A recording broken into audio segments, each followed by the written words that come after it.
Welcome to another marvelous episode of College Football Showdown. I am the governor of college football, and with me, as always, is my co-pilot Jalen Wilson. Jalen, we got a bunch of spring games to get to, but my insider, my guy, Mr. Dennis Noel D-Now, the senator of college football, hit my phone up, and I figured we should open up the show with this before we open it up with something else. My boy D-Now's in the chat right now. Shout out to D-Now. He hit me up. Or hit up our GC and said that rumor has it that Nico is unhappy with his money right now. This is Tennessee's quarterback, Nico. And we don't know if this is like a Kenshawn Judkins situation. We know at Ole Miss, we can talk about it now, that he held out for more money. Mm-hmm. It happened not once but twice during and it's happening more in basketball, so I can assume that's going to happen more it's happening in basketball as well. So hit us up saying, hey, they're in contract talks right now. What does that mean? I do not know. But it means we're trying to agree to terms. I want more money. I want y'all to pay me. It means Jerry Maguire show me the damn money. Okay. Yeah. So we were talking and we had this discussion for the longest time. We've said this at CFB Nation that we believe that the Art Brow system, also known as the veer and shoot, isn't the system for him. I don't think it is. I believe it. You believe it. I know Nino and Dino believes it. So then we started to speculate and take it a step further. What system would we like to see him play in, right? Or what team or program would you like to see him play with? So I wanted to get your opinion on that, and I'll give you what they said. And I absolutely love what Dino said. I can see him in Eugene. Yeah. I can certainly see him in that system for sure. But that's honestly what popped in my mind first. I was like, Dino mentioned a couple of systems that I will be in love with. Mm-hmm. So Eugene popped in my mind first, and I was like, And then when okay, Verensu, I don't think Ohio State. In a way, I could see Ohio State, but I think Ohio State's system is easier to spy the quarterback than other systems across the nation. Yeah. I thought Notre Dame, because I feel like Notre Dame can adjust depending on what quarterback they got. Right. I feel like they can too. We saw the success Riley Leonard had last year. Yeah. And we'll talk about Notre Dame a little bit more today. I'm actually excited to talk about the teams we're talking about today. Yeah. Honestly, I would like to. I would want to see, and granted, different quarterbacks, so it'll be a different system, kind of. Or different play style, and I feel like how the plays will be called. But I feel like Alabama, just more of a with Ryan Grubb's system. Yeah, and Ryan Grubb's system, he would be perfect in Grubb's system. Because at first when I thought he went there, I thought both he and Nick Sheridan would be co-coordinators. I hate co-coordinators, but Nino was able to get further intel and found out that it's just Grubb calling the plays. And Grubb once a quarterback that is a pass first quarterback, and I believe that Nico is accurate enough. Yeah, for the most part, yeah. He had his struggles last year, especially in SEC play. So. Did now mention USC, and I fell in love with the idea. And the reason being is because I think he would be Lincoln Riley's next Heisman quarterback in the air raid. Reason why is easy. The system is easy to understand. The 92 is a 92 in spread. 92 is a mesh. Just like it is a trips right, just like it is a trips left, just like it is in blue, which is split through our receivers, just like it is. And, spread, double flex. 92 is a 92. A 94, which is a Y cell, is a 94. A 95, which is a Y cross, is always a Y cross. It's easy. Yeah. And because a lot of their routes are man-beating routes, it's hard to spy in man-beating routes. You spy a 92 mesh and you focus on the quarterback is pitch and catch. You don't spy, Nico is going to take off. So I can see it. And plus his brother committed to UCLA, right? I thought it was UCLA. Yeah, I think it's UCLA. So he and his brother could be in the same city. Yeah. It'll be easy for the, you know what I'm saying? So I fell in love with that idea. Hey, Eugene was my first thought. To be honest, he'd probably talk to us about it, be like, hey, you can come over here, play with me. All right. Why not? I mean, we know he has that ability. Right. He does have that ability. So it'll be interesting to see That this would scare me for Tennessee. It's absolutely scare me. If he decides to hit the portal, this is so late in this year's cycle. Like, yeah, you could probably find somebody. Yeah, you probably got somebody in your system, but it's just so late.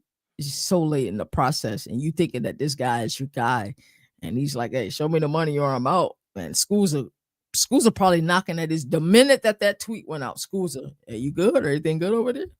You come over here, producers not all in the videos. We'll take care of you. You know what I'm saying? So I just wanted to open up with that before we get into our teams. So like I said earlier, we got a bunch of spring games to get into this weekend, and I carefully constructed this list a certain way. And on our Overreaction Monday, which we did on Tuesday, we did Ohio State, we did Alabama, and then we did a couple other teams. I think we did Auburn. So I was like, today I want to just talk about some different teams. So let's get started in Norman, Oklahoma. Well, there's somewhat of a new regime. Brent Venables is still there, but Jim Nagy has been named the general manager for the Sooners. I've said this all along that I think the general manager position in college sports is more lucrative than the general manager position in the NFL. I believe you have more power. I believe that the tenure is better. Go ahead. I feel like you got a comment. Do you feel like some of these general managers are just getting hired because of name? Like, I saw Oklahoma hire Trey Young as GM. I'm like what's Trey Young going? Like, he's basketball. Like, yeah. Some of it is a name thing, but some like people got real work to do. Like Andrew Luck is doing real work with Stanford. Yeah. I believe I believe Ron Rivera is going to do real work there. But Trey Young, how can Trey Young is general manager of basketball? Yeah. How can he do that? How can he do that when the college basketball season is during the NBA?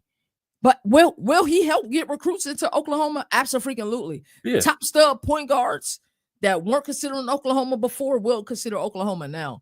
But I think as far as the names that I've seen in the college football realm, I think it's the most lucrative position in all the sports. I truly believe that. Yeah. I mean, I like the Roy Williams hire for UNC because that makes sense. For sure. Like, what else is he gonna do? But I feel like a couple other schools have been basketball's becoming. They're hiring a lot of GMs too. So yeah, like you'll probably see some names pop up here and there. But yeah, you can tell that Trey Young reminds me of a guy that's he seems to be into other things. Like he's really into R&B music. I don't know if you know that. I didn't know that. I could see Trey Young like 32 retiring. So I'm good. 31. I'm good. I've done everything I wanted to do. And if this is something he want to move into long term, I can absolutely see him doing that. Yeah. But how does he do that during a basketball season, which he has a job to do? You know what I'm saying? It is, of course I'm sure they'll provide him with a private jet whenever he needs to get to Norman from Atlanta. But it'll be interesting. Yeah. But back to the football side for the Sooners. So he's Jim Nagy, general manager of the Sooners. This guy will be able to recruit like no other. We've seen him do it at the NFL level. We've seen him do it at the Senior Bowl. Shout out to the new guy that they hired to run things down at the Senior Bowl. I'm interested to see the changes there as well. Jalen, as I always like to ask when we talk about various teams, what is the current temperature in Norman? I was like, to me, hot is good, cold is bad. Or if we talk about the hot seat, the hot is bad, the cold is good. I'm like, it's like a 40-degree day. Okay. You know that line, don't you? What you know? What you mean? You know that line. It like, it always turns 60. People bring the grills out. Right. 30. It's super cold. You get the cold. People shiver. 40 is just like it's sometimes like it's tolerable. Yeah, it's like that's how I feel about the temperature there because I'm like, yeah, Jim Nagy's a good hire. It's cool, but Brent Venables is still the head coach. Brent Venables still hasn't really done great things at Oklahoma. No. So if I'm a fan, what is there to be happy about? If I am a former player, what is there to be happy about? Like, honestly, if I'm the GM, what is there to be happy about? Like, what, this upcoming year? Yeah, sure, I guess, but I'm not a big Brent Venables fan when it comes to head coach. I like him as a DC, but right. as a head coach, I just don't think it's working out right now, and I don't Do you like it. think it's more difficult in our sport to be a defensive minded guy? I mean, we've seen some teams like It Kirby is. Smart. Kirby Smart is a defensive guy. Marcus Freeman is a defensive guy. But I feel like in our sport, like the really brilliant, the guys that we deem as brilliant and highly cerebral are the guys that are offensive minded guys and that can call plays and manage their duties as head coaches.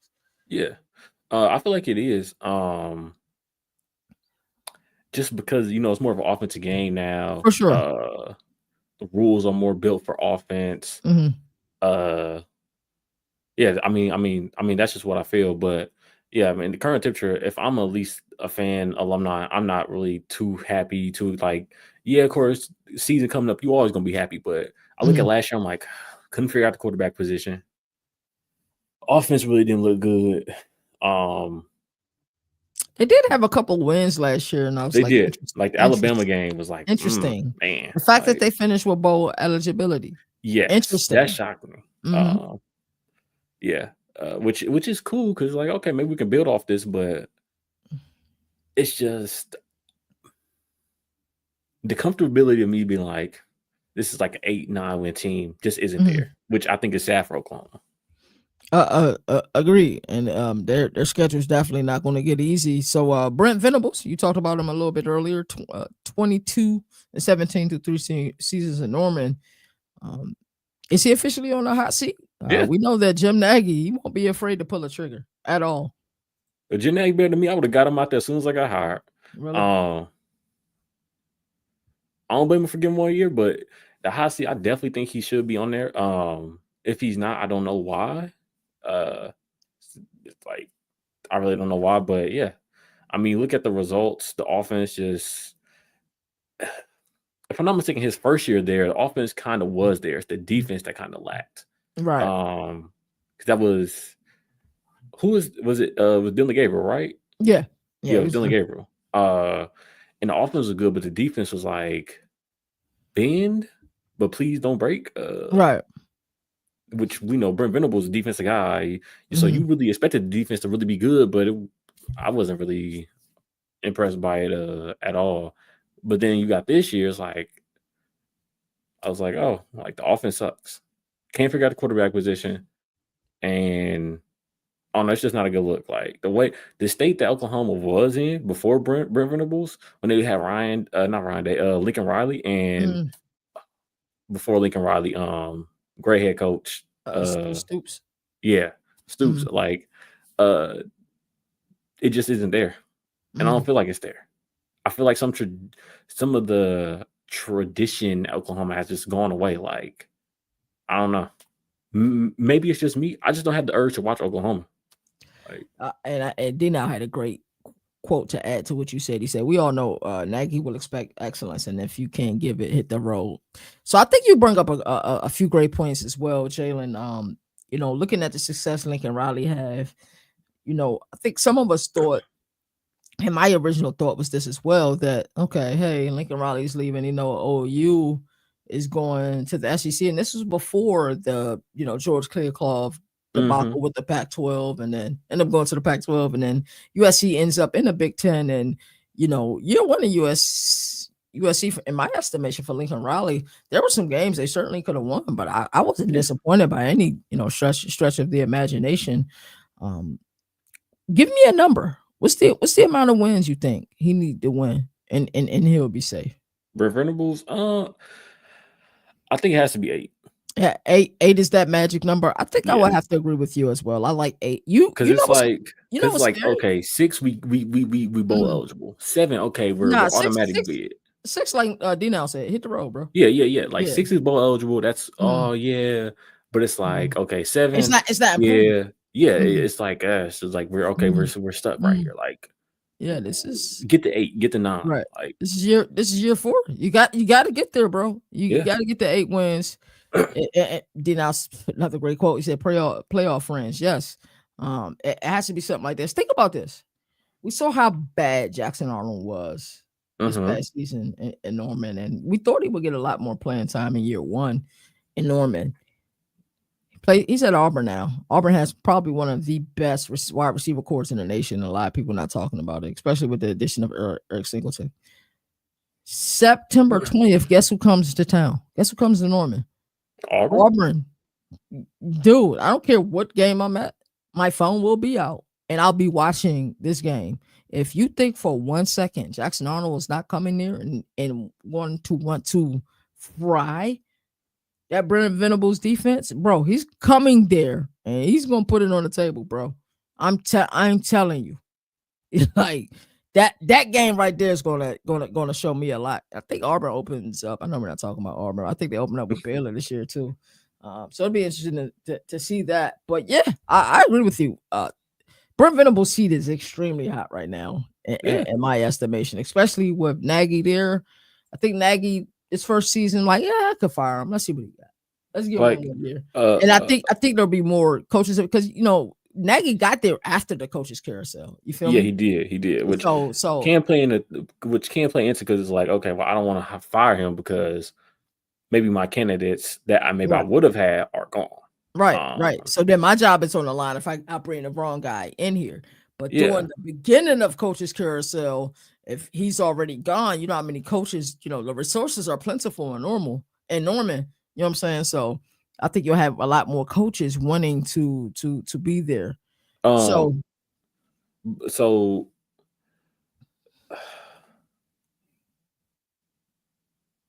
like what?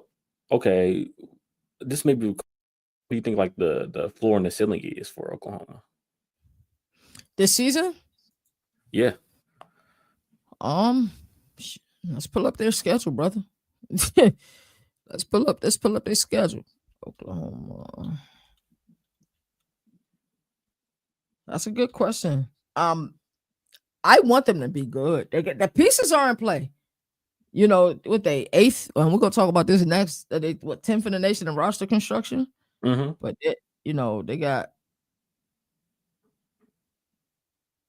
they got Illinois State home against Michigan.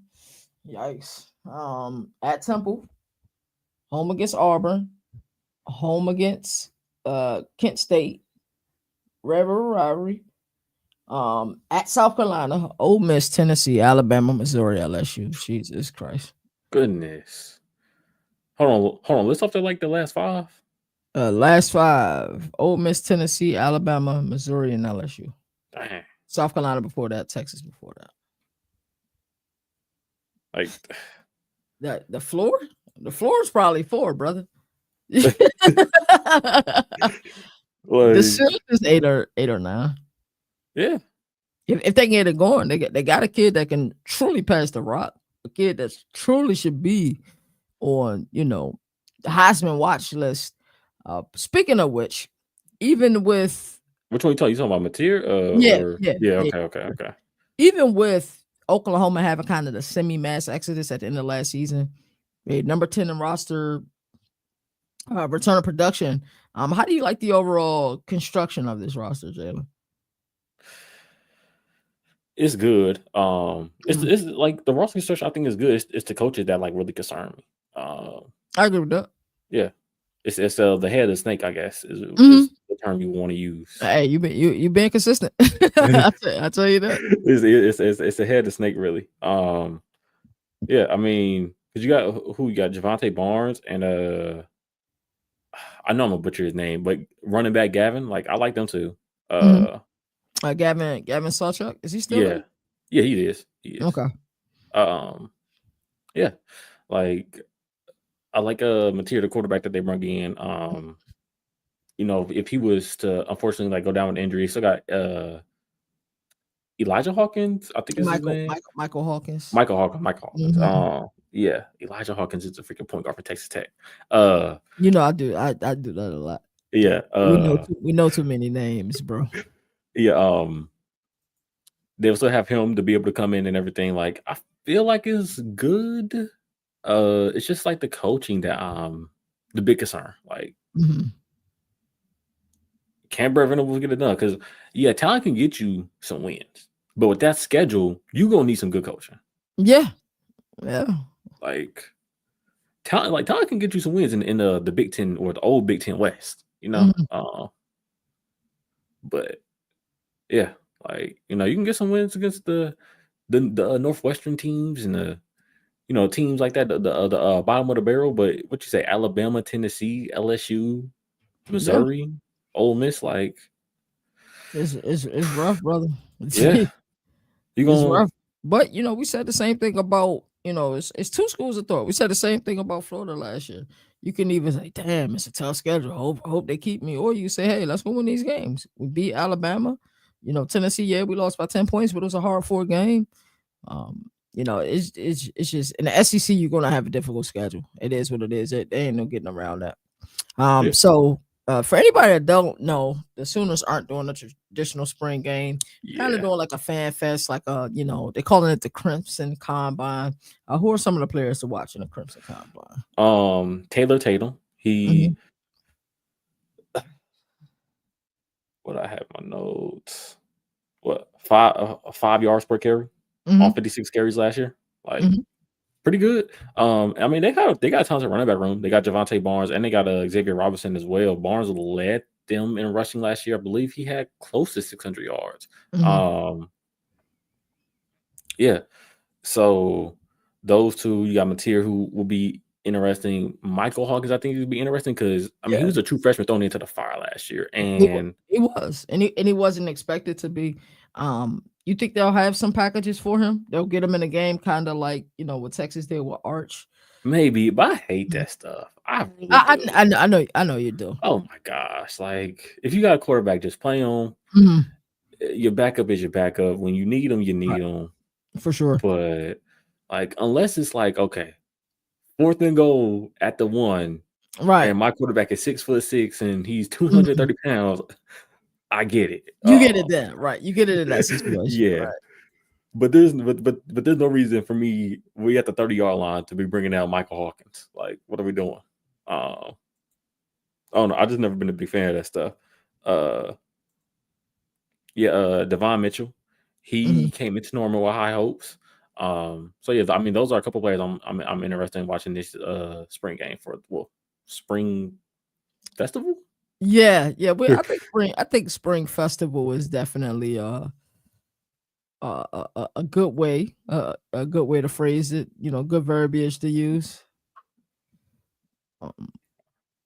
Alrighty, so let's move right along, Jalen. I'll be watching like every receiver also because I mean their receivers were hit hard last year, like with Andrew Bud. They were. I think it started with Andrew Anthony and then it just trickled down. Yeah. That's something that I've heard all D-Now, Nino, and Boomer talk about quite a bit. Let's go to the ACC. Georgia Tech has found their tech man and head coach Brent Key, who's a former offensive lineman for the Yellow Jackets. And I think they also found their identity in run the ball, as those words echoed week 0 last year. And I think that truly personified, who Brent Key is. We've seen Brent Key over the last few years at ACC Media Days. And personally, if I'm speaking, he's one of my favorite coaches to interact with. Yeah, see him or Virginia Tech head coach. Goodness. Yeah, Brent Pride. They're always so nice. Like they'll thank you afterwards for asking questions. Jeff Brom. Jeff Brom and Mario Cristobal, bro. Like I love Louis. like come on, bro. But like these, like not only do you hear from them, but their SIDs, they'll thank you for the questions that you ask. It's just different with certain schools at ACC. Can you imagine when we go this year and asking Bill Belichick questions? And he's like, that's so weird. Like, Bill Belichick? Like, yeah, that's crazy. Like, we're going to be in close proximity to Bill Belichick, bro. So, like, I don't know. I'm starting to think about ACC Media Days questions as we speak. Now, but anyway, we see them over the last few years, and him and Brent Pride, like you said, at Virginia Tech. Those are my favorite coaches to talk to. I look forward to seeing them every year and talking shop, talking ball, and hearing Coach speak. Jalen, I want to say how's your day to Jeff Brown? See, you say it, and I'm gonna ask him a question. I'm gonna ask him as well. How you doing, brother? And if he gives me that dumbass blank look, I'm gonna fry him. I promise you. Jalen, what makes Brent Key so likable? At least for me, I feel like he's a guy that preaches culture. He is a guy that cares about a program. Like, I feel like, some of these coaches will use a school like Georgia Tech as a stepping stool. For sure. He wants to be there. Yeah, I feel like Brent Key wants to be there. It's like, no matter what, okay, like, this is my home. Right. Maybe unless like an NFL job came calling and it's like too tough to pass up. If it's the Cowboys, I'm not doing it. Right. No, I ain't dealing with Jerry, man. Yeah, or not after that Jamie Foxx discussion. Yeah. But that's what it is for me. Like, he's just a guy that preaches culture. He's a guy that cares about a program. I feel like he cares about the student athletes on the field. He seems like a likable guy from the few moments I heard him talk at ACC Media Days. Yeah, like, he's very approachable, I feel like. Yeah, he most definitely. I mean, you remember when I asked a question I've been waiting to ask for a year. Like, I remember, like, I told him last year, you kind of stole the show, ACC Media Days, telling me don't talk to me about it. He's like, yo, you waited a whole year to ask me that? Like, you know what I'm saying? Like, it was so dope just to interact with a coach in that way, bro. Yeah, like I don't know, but as a coach, like, what makes me like him is that I feel like he isn't using this school as a stepping stool. It's like, this is his home for I don't know how long. It's a team that's easy to root for because the way Georgia Tech moves, the way Georgia Tech has treated us, they've rolled out the red carpet for us, and you see that they are physical and they're going to bring it. They're like, hey, you may not respect us before the game, but after the game, like watching that Georgia game last year, I don't think I rooted for a team harder than I rooted for Georgia Tech that game. Georgia found a way to win it. Give them credit. But, like, yo, you remember how crazy that game was. I was texting you during that game, like, yo, you watching this? You was? Yeah. I don't remember that. This was I do remember texting during it, but I don't remember all of it. Yeah, this was was that Thanksgiving? Yeah, it was Thanksgiving. It was either Thanksgiving. No, it was Black Friday. It might have been Black Friday. Yeah, I just couldn't believe it. Because Thanksgiving is Georgia, Mississippi versus Ole Miss. Yeah. So, like, or Mississippi State. It was crazy. But let's get to it. What's the current temperature in Hotlanta? Oh, it's hot. Like, is it? Yeah, I feel like, if I'm a Georgia Tech fan, I feel good. We haven't had the triple option offense in 3-4 years, if I'm not mistaken. I'm glad it's gone, but a lot of that run heavy principle. Continue talking, Jalen. His run heavy principle is really good. What he did with like Eric Singleton, Haynes King, really good. Dang, now I'm here by myself, y'all. Dang, now I'm saying too much. Nah, but when it comes to like Georgia Tech, I feel like it should just be hot because what they're doing right now is really good. I feel like they let some games slip last year. That Georgia game they let slip. Was it Syracuse? I feel like they could have won. I think it was Syracuse and Louisville, wasn't it? They had quite a few games last year that they had opportunities to win. I think it was definitely Syracuse, actually. Because that Syracuse game was a shootout, if I'm not mistaken, right? It was. Like, yeah, like, I feel like, we look at that. We look at how he's able to retain his roster. He does a great job. He does a great job with that. And he can recruit offensive linemen like no other. I still can't believe they got Josh Petty, bro. Yeah, Moon was pushing hard for him to go to Georgia Tech. Like, he really was. Yeah, like, I feel like it's hot. Because if I'm an alumni, if I'm a fan, I'm like, I like where the program's at. We might not ever win a national championship, but I dang sure know we can. Maybe a couple times in Brent Key's coaching tenure, we can be the top team in the nation. We could pull off an upset. We can compete with some of these teams. They had the 9th toughest schedule beginning of last season. And remember, our conversation kept being, like, how are they going to be bowl eligible with this schedule? Really, that's the conversation? SEC. Yeah, it was that tough. They had the 9th toughest schedule. It was all SEC teams. The only non-SEC team in the top 10 was Georgia Tech. Their schedule was rough last year. So Eric Singleton, in my opinion, is a huge loss for Georgia Tech. They have been able to pick up some other guys via the portal. I believe they got the kid Eric Rivers. from Memphis. He had like 12 touchdowns last year. They also got yeah, that's another player to watch. Dane Patterson. By the way, my apology. Finlay Oh no, you Prep, cool. but do you feel like the run the ball mantra is taking a toll on the playmakers on the outside? It like could. I mean, Rutherford and Eric Singleton. It's one of the best tandems in the ACC last season, but it didn't reach their full potential, in my opinion, due to the play style. What are your thoughts, Jalen? Yeah, I mean, I feel like it did. Like, if I'm a receiver, the way I say it is, okay, we run the ball heavy. Yeah, I'm getting the ball thrown to me, which is good, but like I mean, how many targets am I gonna get? And then you also got to run a quarterback as well. Yeah, like I'm like, if I'm a receiver, I'm like, okay, I feel like I'm better than this. Like, right. And I think we say I think Eric Singleton gonna light it up at Auburn this year. I truly believe that with that receiving core that they have, I think he'll light it up. Yeah, I mean, I'll be honest. When I was a kid, it never made sense to me why wide receiver 1 or 2 Georgia Tech, anyways. Right. Yeah, I mean, you're not going to the league with them stats. But yeah, like, if I'm a wide receiver, I look at it as, okay, it's not to that extent, but if I'm a wide receiver, like of Eric Singleton's caliber, I'm thinking I can do a lot more. Yeah. And will this offense let me? Probably not. So, yeah, I might love it here in Georgia Tech, but I'd rather be somewhere else that. Right. Especially when you got NFL potential. Yes. Like, yeah. Like, yeah, basically. Like, I feel like it did it. Yeah. Like, when you think about where schools are going, they're getting rid of the spring games and having like a fan fest. This is the trend that Ole Miss started last year. There's a couple coaches in the back of my mind that I knew they were going to say, F your trends. We're going to do it the way that we've been doing it.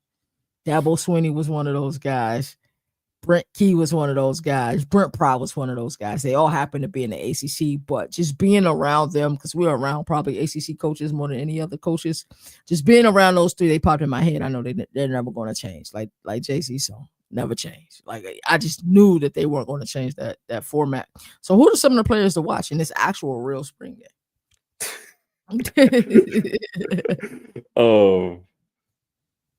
Braden Manley, transfer from Mercer.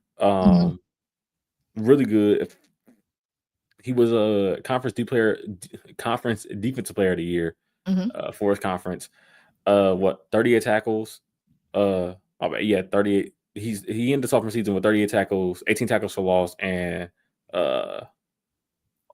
18 tackles for loss, and my bad, 2 fumble recoveries and the 4th fumble. Like, that's good. You said Eric Rivers already. Then you look at it, I feel like a guy that should make a jump is Taj Butler, linebacker. I feel like he should make a jump this season. And then I got DB Tay Harris. I feel like he's one of their most hyped up freshmen. Like, yeah, I feel like he's one of their most hyped up freshmen. Yeah, I mean, Haynes King, I guess you could say, watch out. Yeah. I'm hoping we see him at ACC Media Days. Yeah, then you got Aaron Philo. Yeah. You think it's going to be a true open quarterback competition, or? Nah, I mean, Haynes King been started there for what, 2 seasons now? Yeah. You think if Philo isn't the starter, he hits the portal? Why not? I'm surprised he didn't hit the portal, but maybe in his estimation, he feel like he can win it. So it'll be. I mean, I guess give yourself a chance. I mean, we saw many teams run 2 quarterbacks ACC Media Days last year. You know what I'm saying? Yeah. So Kevin Jennings and what's the other dude's name? SMU. Oh my goodness, that's gonna get on my nerves. Kevin Jennings, Preston Stone. There we go. What did he transfer to? I do not remember. It's gonna irritate me. I gotta search. He wherever he went, he's starting. That's what I told myself. Yeah, because I remember when we looked at AC movies, like, dang, they bringing 2 quarterbacks? Like, that's weird. Yeah. He's at Northwestern. Okay. No. He was at Northwestern. Let me see. Preston reveals Northwestern recruitment details. No, he is at Northwestern. Let's see. Be by Illinois. How How shame. How shame. Oh, I forgot this. I forgot to say this earlier, but D-Now did mention Illinois as a place for Nico as well. I thought of it too. I just didn't want to be a homer. You did? Okay. I didn't know you thought of it too. Okay. That's interesting. Yeah, he did. I forgot to mention that earlier. Yeah. So Notre Dame is fresh off of a national championship. Although I don't know if he'd beat out Luke Altmaier. That would actually be a fun quarterback competition. That would be interesting. Notre Dame is fresh off of a national championship appearance, and it was just a few seasons ago where people were ready to write off of Marcus Freeman. They definitely had some losses that I'm sure they wish they didn't have. Jalen, what's the current temperature in South Bend? Hot, 100 degrees. Yeah, is it? Man, I just made a national championship. Like, I get it. We've been there before with Brian Kelly. Cool. We've been to college football playoffs before with Brian Kelly.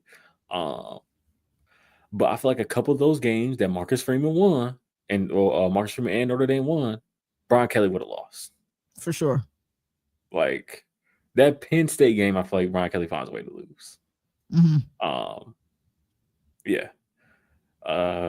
If I'm a Notre Dame fan, if I'm a Notre Dame alumni, if I'm just on the campus, I'm feeling good about the football team this year. Why not? Like, we have a lot to build off of last season. If I'm not mistaken, they got a good amount of return production, if I'm not mistaken. Yeah, they do. Okay, I thought they did. I was like, off the top of my head, I couldn't think. But yeah, like if I'm there, I'm happy. Like, I'm like, Brian Kelly was cool, but you see what he doing at LSU? I've asked this question before. Is he underperforming down there? I mean, it depends who you ask. I can see some underperform to a certain extent, yes. Totally, no. Because I feel like LSU also isn't a team where it's like, okay, yeah, they're contenders every year or anything like that. But it's like, you should at least have one contender team. Because when he going to his fourth year? Third year. Yeah, I think it's third. Third, yeah. Like, by year 4, I want to see them in like a playoff talk. Like, if they're not, then it's like, okay. No, it's fourth. Okay, I thought it was. It's Marcus Freeman fourth too. Yeah. Yeah, like if you're not in playoff talks this year, I'm like, okay, you underperforming here. Let's stay right there. I think this is a discussion that you and I have annually, but should Notre Dame consider joining a conference? Like, we know no matter what, they're always going to have the hard way as it pertains to the conference. You know why? Let it play out. They're going to change. I think they're going to change the college football playoff stuff. Remember, everybody's in uproar, like, oh yeah, the top 4 conference, the top four ranked conference teams should not get a bye. Right. I think if I'm Notre Dame, I wait out to see what they do. If they be like, okay, the top 4 teams just get a bye, right? Then I'm like, okay, I don't need a conference. Why? If I can just finish top 4, I don't need a conference. All right, you finish top 4, you can play the schedule you want to play, you can curate it the way that you want to curate it. But if they fail to adjust it, the only way in, like you asked, what was his name? Kent, I forgot what his name was. I forget. Yeah, but anyway, like you asked him last year, ACC Media Days, their only way in is, at large. You know what I'm saying? But also, if I'm Notre Dame, I look at it like this: do we give up all that to join a conference? Do we give up all the money, all the power we have? All the money, the power, the freedom. Your nationally televised games are going to be good games, week in and week out. There's a lot to consider, but also you look at it like we have a lot of leeway. We have 5 through 12, so but if 6 through 12 or something. If they joined the ACC, right? Like, you know what I'm saying? They already at the ACC for basketball. If they joined the ACC for football, wouldn't like they be like perennial, conference championships, year in and year out. Yeah, of course they're not playing that sexy schedule that they want to play. And of course, there are some games that they've been having for a very long time that they wouldn't be able to consider, continue these rivalries unless they're going to make their non-con schedule crazy. I just, do the means justify the ends? If that makes sense. I don't Like, think it does. I don't. okay. I really don't. Like, I don't know. You look at it, it's like, okay, um, we lose all this to gain one thing, maybe a Right. better shot at the national title. Yeah. But you look at it, we just went through the same path we would have to go through next year if we went to the playoff. Like, we just went to the national title game as an at-large bid. It is. Like, both of the programs that made it were at-large bids. Yeah. Like, the way I look at it is, I get it from we win a conference automatic. Okay, if you don't win a conference, you still got to be an at-large bid. Right. I feel like it's more lose than win. I feel like it's more lose than win. I think I would have to agree with you. It's like I said, it's a discussion that we'll continue to have. What scares me is, though, like, think about their margin of error after losing to Northern Illinois. You know what I'm saying? They lost one more game, it was done so. And I think that's why don't lose to Northern Illinois. Right. It's simple mathematics, but you're right. Like, it's like your pursuit of perfection. Like, I feel like Notre Dame has to be what it was like in the BCS era to make the national championship. How perfect you have to be, because we know that during the BCS era, some teams were, omitted or didn't make it, based on the computers. But I feel like Notre Dame's path and their trajectory is always going to be like, it's little room for error. It's like, well, all the other teams are in the current playoff era and they feel like they genuinely have a shot because they had the opportunity to play in a conference championship. I feel like Notre Dame's trajectory is always going to be like little room for error. You lose the wrong game at the wrong time. Let's say that Northern Illinois' setup earlier in the season was a late in the season loss. I think we might have seen another team get in over them. It depends on if they had another loss. Like, I think if they would have had a loss early in the season, then lost to Illinois, they probably would have maybe. I see what you're saying. I could probably agree with but that. Just one loss to Northern Illinois, I feel like even no matter where it was, they would have been like, we'll allow it. Yeah, you don't think they would have considered a 3-loss Bama team or a 3-loss Carolina team or a 3-loss Ole Miss team? I don't think so. Being that the losses aren't apples to apples. It's definitely something to discuss. But who the players to watch in this Notre Dame swing? CJ Carr, quarterback. He was a redshirt freshman, or he was a freshman last year. Going to be a redshirt freshman this year. 4-star, I want to say, maybe 5-star. CJ Carr. I know you got Steve Angeli. Like, yeah, Angeli is definitely there. I'm like, I wasn't too impressed when he came in last year and played. Like, I'm like, CJ Carr is. You give him the keys before you give Angeli the keys. Like, I don't know. That's just the way I feel. You got Malachi Fields at wide receiver, coming over from Virginia. I feel like Notre Dame always usually has a receiver, but they haven't had that receiver in the past couple of years. It's been a little while. Yeah, because you remember they had the Michael Floyds, the Golden Tates, Will Fuller, Equinemius St. Brown. Probably one I'm forgetting in between there. I thought what's my guy's name? Wide receiver. There, Greyhouse. I thought he was going to be that guy. He had a subpar season. He showed flashes, but it's he showed flashes, but it's never like always there. Like, I hope Malachi Fields can be that guy. Because if so, I really like it. I mean, Jeremiah Love, if you're anybody new to getting into college football, like, he was a beast of a running back in the playoffs. He was. He played phenomenally. Yeah. Could he have entered the draft last year? I believe he could have.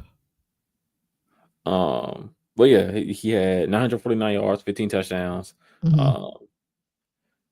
He's always a Heisman candidate on College Football 25. He might be a Heisman candidate in real life. Although to be a running back, to be a Heisman candidate, you need to break records. Yeah, 700 yards, 6.2 yards a carry, and 7 tutties.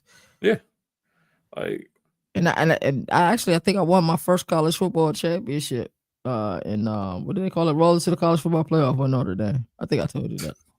So yeah. Oh yeah, you did. You did. Okay. Mm-hmm. Okay. Yeah. And then Cree Thomas, cornerback. Like, okay. Yeah. Especially because you're losing. Did they lose a top 2 cornerback? I know they lost Benjamin Morrison, but did they lose? And then the safety is gone too. Yeah, you talking about Xavier Watts. Yeah. Yeah. Yeah, so Cree Thomas will also be, I feel like, crucial to that secondary. I would have to agree. So before we get out of here, shout out to the moon, man. He's in the building. Before we get out of here, Jada, I wanted to do a couple things. I wanted to one, I know you got to get out of here soon. I wanted to ask you, what are your, if you had to pick 2 football movies to watch for the rest of your life, what would they be? And then also your thoughts on the, March Madness. 2 football movies. I never seen the program, so I can't say the program. What's more? Got that glow like the real Bruce Leroy. Yeah, I can't say the program. Never watched the program. You hold on. What did you say? I said I never watched the program. I told you this before. Hold on. You never seen the program? No, I've never seen the program. Hold on, bro. Yeah, I'm about to order the. What is the program streaming on, bro? I'm gonna have to give you my. You never seen the program, bro? No, I never seen the program. I've always heard bro, you talk Holly about it. Berry is in the program, bro. What is wrong with you? Yeah, never seen it. Hold on, bro. Honestly, I didn't hear about it until you told me about it 4 years ago, 5 years ago. I love that movie. That's top dog on my list. Yeah. Program. Yeah, that and Hoop Dreams. Streaming. Oh yeah, Hoop Dreams. I watch Hoop Dreams probably once every couple of years.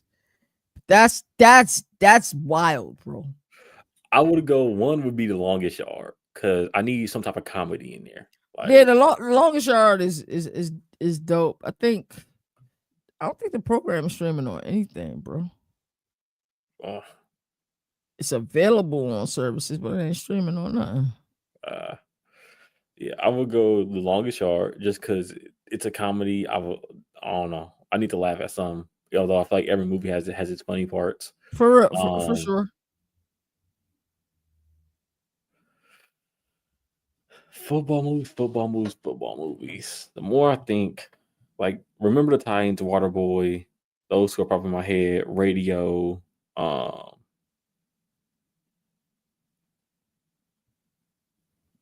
Football movies. Let me do a quick search.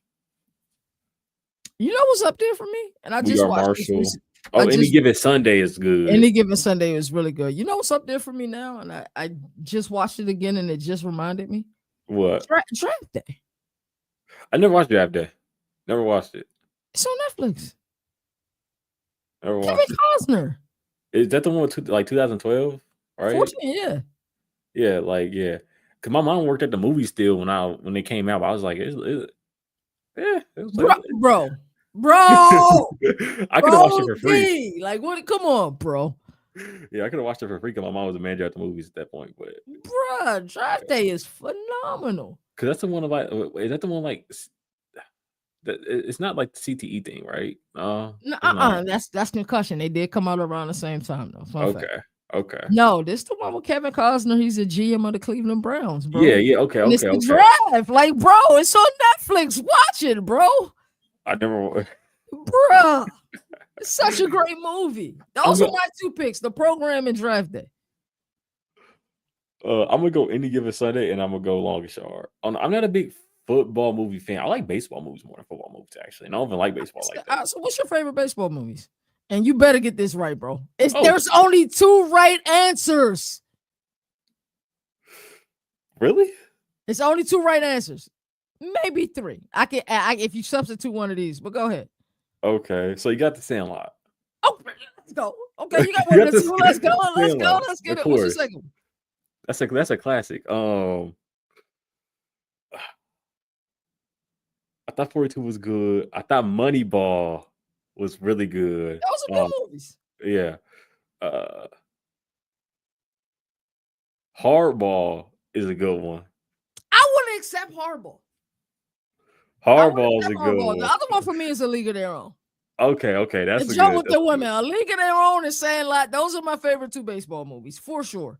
I would go Moneyball and the Sandlot. Moneyball and Sandlot. Yeah. I could get with that. My favorite basketball movie is Hoop Dreams, and then there's everything else after that. I don't Hoosiers, whatever you want to name. I never watched Hoosiers. Never watched it. The realness of Hoop Dreams. And Blue Chips is really good too, but the realness of Blue Hoop Chips Dreams, is good. the saddest scene in Hoop Dreams. You talking about at the park when he talked to his when dad? At the park, his pop comes around. He ain't seen his pop in a while. You see how skinny his pops got from the crack cocaine. He leaves from seeing his son. His son's looking at him, right? Yeah. And he's waving a $20 bill, trying to buy some drugs. And then you see, what's his name? Aggie. He used to go by Arthur Aggie. Arthur Aggie. You see him wanting to go over there and stop the drug dealer, stop his dad, but then he realized, yo, I'm in Southside Chicago. These dudes will kill me if I go over there. Yeah. Like, yo, that scene, I tear up every time I see the shit. Every time I see the shit, I fucking tear up, bro.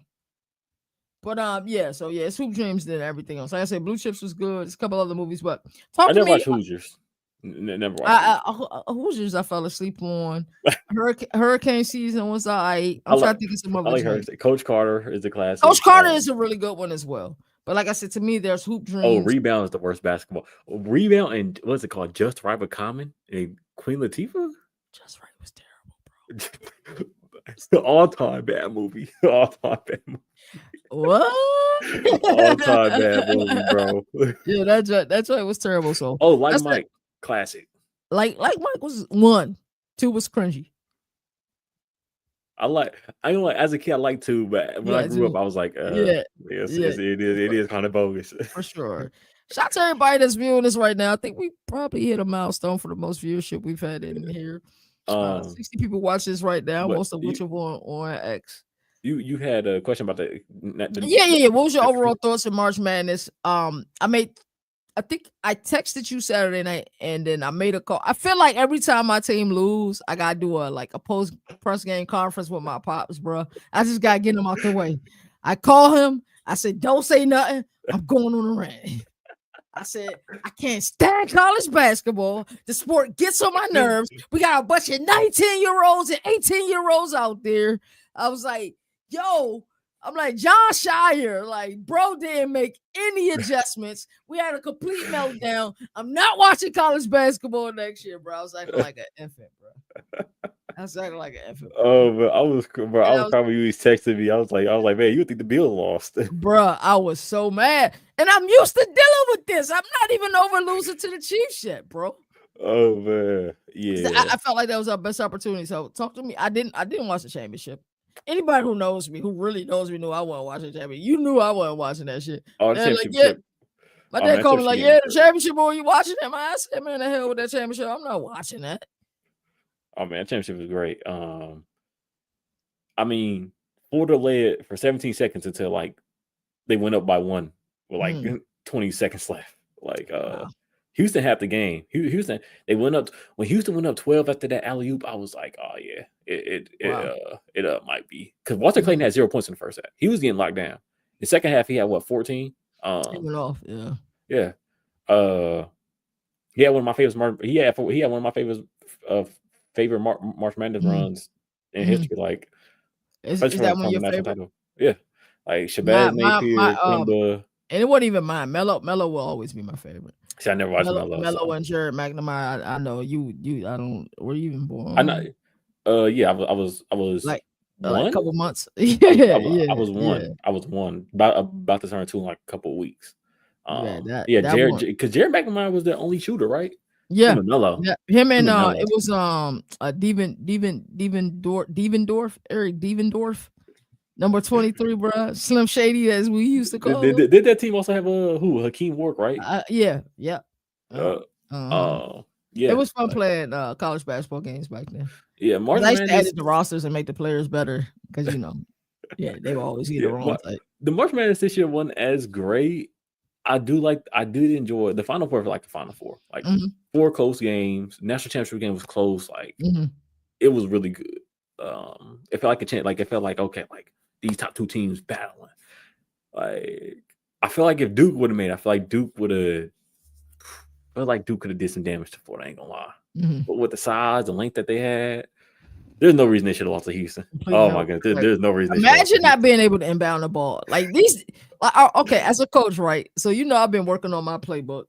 Yeah, my offensive one is finished. It's the air raid. My defensive 1-4-2-5. I'm now at the point while I'm putting in my different defensive line stats, right? Yeah. When you think about installments, right? I think every playbook should have installments and how you install things week to week. Inbounding should be like one of the earliest installments that you should do, and they could not freaking inbound the ball, bro. Like you can't inbound the ball, bro. Yeah, the crazy thing is that was a problem for I feel like most teams throughout March Madness.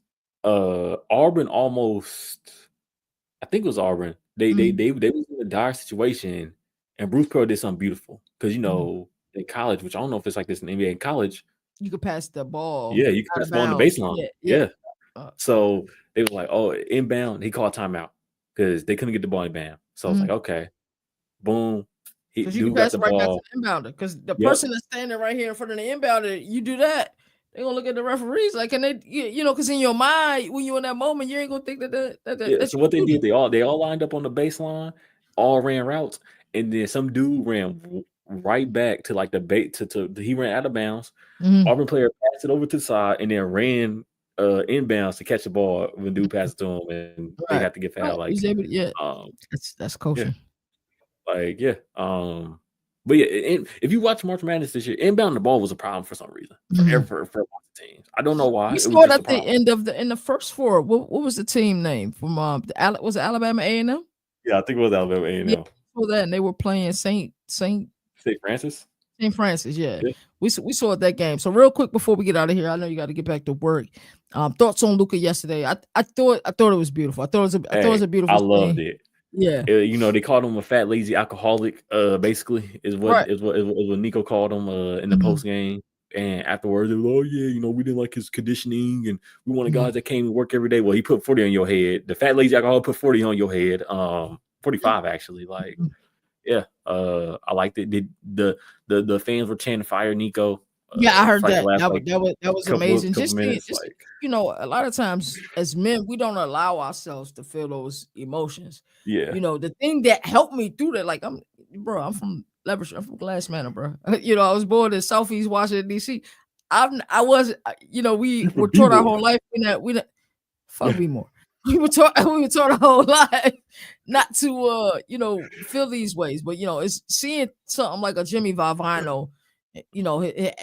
What makes Jimmy V what it is now, seeing that speech that you should, think every day, you should laugh after every day, and you should be moved to emotion, like moved to tears every day, help me process emotions better than anything. So just seeing that, and most players gonna try to act tough in that moment, but seeing Luka truly soak it all in, and somebody summed it up really great. I forgot who it was. Might be Perkins. A lot of times I don't like his take. And he was saying he became a Laker that night. I don't know if it was him or somebody else, but like I truly felt that he was able to get that. He was able to get it out of his system. It was beautiful, bro. I don't know. I like the fact that he did that.